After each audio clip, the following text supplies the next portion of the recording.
late 1800s, gambling laws were relaxed in Japan as a result of the Meiji Restoration.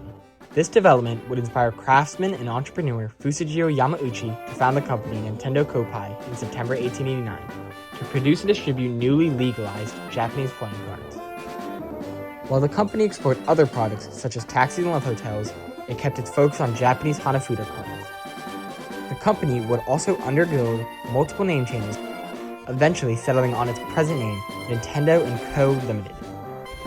Starting in 1969, the company began to shift its focus to electronics and tabletop games. In the 1970s, the company produced a couple of arcade games and its first ever line of home consoles, the Color TV game series.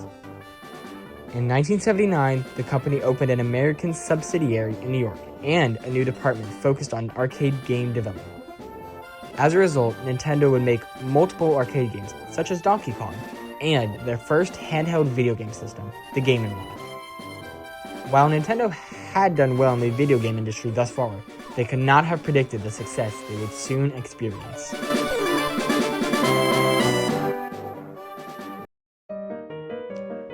Taking inspiration from other home consoles of the time, Nintendo set off to create a console that would use ROM cartridges as well as have a central processing unit and a picture processing unit. The resulting creation was the Family Computer, or Famicom, released in Japan in July 1983.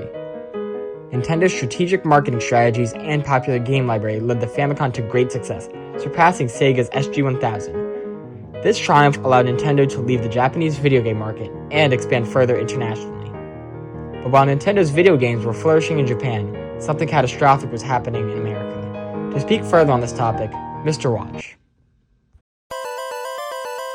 In the early 1980s, many American companies were inspired by Atari's success in creating similar products, resulting in a flooded console market. This, paired with the surplus of bad third-party games and competition from home computers, resulted in the video game crash of 1983. The crash caused Nintendo to delay the Famicom by 2 years.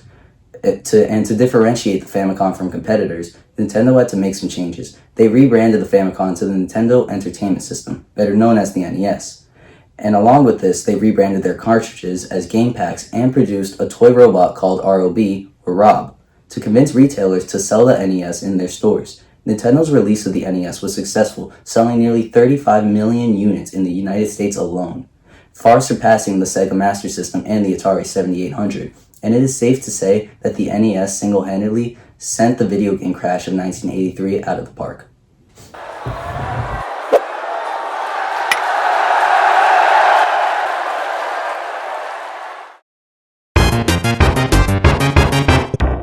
Following the success of the NES, Nintendo aimed to push the boundaries of consoles and home video gaming. They began to create a new console with even better graphics and sound capabilities. The result was the Super Nintendo Entertainment System, or SNES, released in Japan as the Super Famicom in November 1990 and in America in August 1991. However, Nintendo was not alone. Sega had already released its console a year prior, the Sega Genesis, showing off its blast processing and arcade-style games. Meanwhile, NEC's PC engine, known as the TurboGrafx 16 in North America, boosted early CD add-ons and a cult following in Japan. SNK's Neo Geo offered powerful hardware but was so expensive that not many households could afford it. Sega, with the desire to stay ahead, launched the Sega CD in 1991 to expand the Genesis's capabilities. So what made the SNES stay ahead of its rivals? It came down to 3 key advantages. The first was its iconic games. Titles like Super Mario World, The Legend of Zelda, A Link to the Past, and Super Metroid became instant classics, showing the system's power and creativity, while also appealing to a large range of people. Second, Nintendo's trusted reputation. The strict quality control earned the trust of parents and game developers alike. Third, the SNES's superior graphics and features.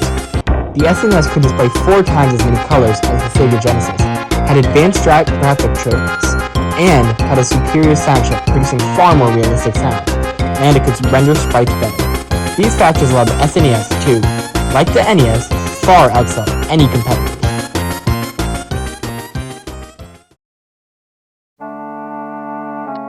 In the early 1990s, Nintendo and Silicon Graphics announced that they would be allying to create the Nintendo 64, commonly referred to as the N64.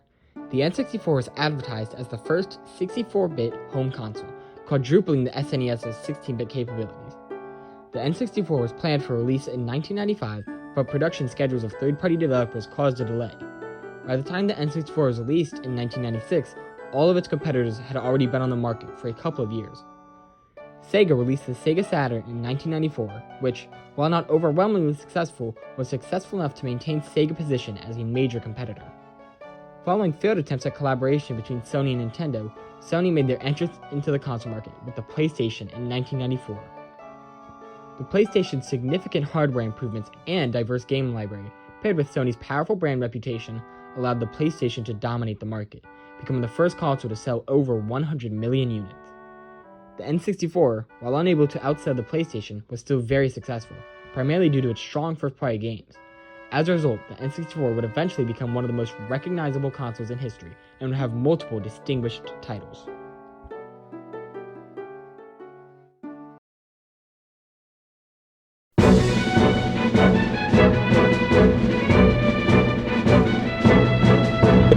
As the 1990s came to a close, Nintendo faced a rapidly changing gaming landscape. Looking to build on the legacy of the N64, they set out to make an even better console that used mini-discs instead of the traditional cartridges.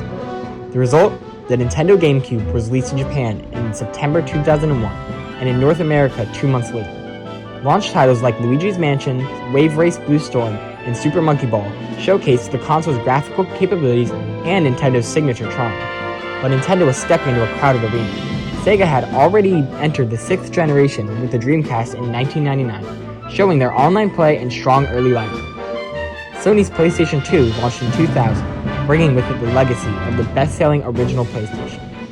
And newcomer Microsoft was making a bold entrance with the Xbox in late 2001, offering powerful specs and a new Western approach to game development. While the GameCube delivered beloved exclusives like Super Smash Bros. Melee, Metroid Prime, and The Legend of Zelda: The Wind Waker, it struggled to keep pace in the marketplace. Meanwhile, the PlayStation 2 surged ahead. I remember walking into the store to choose between the GameCube and the PS2. The PS2 just felt like a better deal. It had more games, the graphics looked great, and I could watch DVDs on it, which was huge for the time. For the GameCube, I love Nintendo, but I feel like it was mainly for kids. The PS2 is something for everyone. Why did the PS2 win the generation? Because of its versatility and variety. It launched with DVD playback, a huge selling point for its time, and, over the years, amassed the largest game library of any console. With support for blockbuster franchises, third-party developers, and multimedia use, the PS2 became more than just a game console. It became a household staple. Despite not taking the top spot, the GameCube still earned a devoted following and left a lasting legacy. But in the 6th gen, it was Sony's broader vision and massive software support that ultimately carried the PS2 to victory. With the rise of a new century and a new millennium, the rise of video game technology followed. As the past did not come out on top, Nintendo had to incorporate innovative technologies into the next generation of their consoles to be able to follow up the GameCube's impact and crush the competition. You see, after the GameCube, Nintendo needed to uppercut the competition. It needed something more. With motion capture technologies being available with new technological advancements, they knew that this would be the best course of action. The rest was history. Everyone knows about the Wii, and it was simply iconic. It connected to the internet, it had significantly more accessible controls, but most of all, it used those motion capture controls in games that have gained a sort of cult classic status, the most popular of which being Wii Sports. The Wii's games were more affordable and appealed to much wider audiences than the Xbox 360 or the PlayStation 3. It was loved by younger kids who loved to move around and annoyed parents who only loved to wave the remote to participate, older parents who had less mobility in their hands, and everyone in between. There were so many kinds of games, and there was something for everyone to love. From returning characters like Mario and Luigi to new faces like Matt and Wii Tennis, there was a certain charm that the Wii has never managed to lose.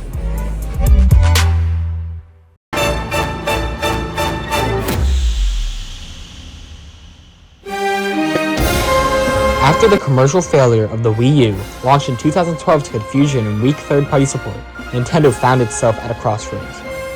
The company needed a bold new direction, one that would reconnect with core gamers while still appealing to families and friends. The answer? The Nintendo Switch, released in 2017. It was a hybrid console that could be played at home or taken on the go. The Switch launched in March 2017 with The Legend of Zelda: Breath of the Wild, a critically acclaimed open-world adventure that redefined the franchise. It was soon followed by other major hits like Super Mario Odyssey, Splatoon 2, and Mario Kart 8 Deluxe, revitalizing Nintendo's lineup and turning heads across the industry. But Nintendo wasn't without competition. Sony's PlayStation 4 had already become a major contender since its 2013 release, offering powerful graphics, online play, and critically acclaimed exclusives. Microsoft's Xbox One also released in 2013, emphasizing services like Game Pass and integration with Windows. So how did this all end in Nintendo's favor? It came down to the Switch's three defining features: the hybrid design, incredible must-have first-party games, and universal appeal. The ability to play on the TV and instantly go to a handheld console offered a revolutionary flexibility no other console had. Nintendo's games such as Animal Crossing New Horizons, Super Smash Bros. Ultimate, and Pokemon Sword and Shield sold tens of millions of copies and kept fans coming back hungry for more. With a focus on accessibility, local multiplayer, and family fun, the Switch welcomed players of all ages.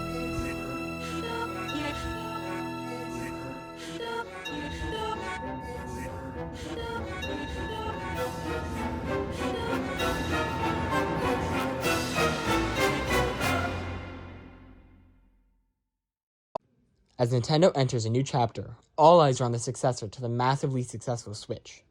The Switch 2 is the next-generation console expected to expand upon the hybrid design that made the original a global phenomenon. With the new trailer release showing improved processing power, a larger screen, and backwards capability, Nintendo is preparing to once again beat their competitors.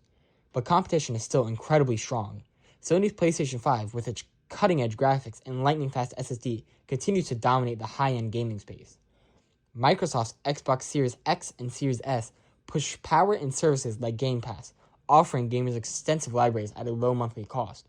However, even with these strong challenges ahead, with Nintendo's revolutionary ideas and goals to continue to get better, there's no doubt that the Switch 2 will destroy its competitors.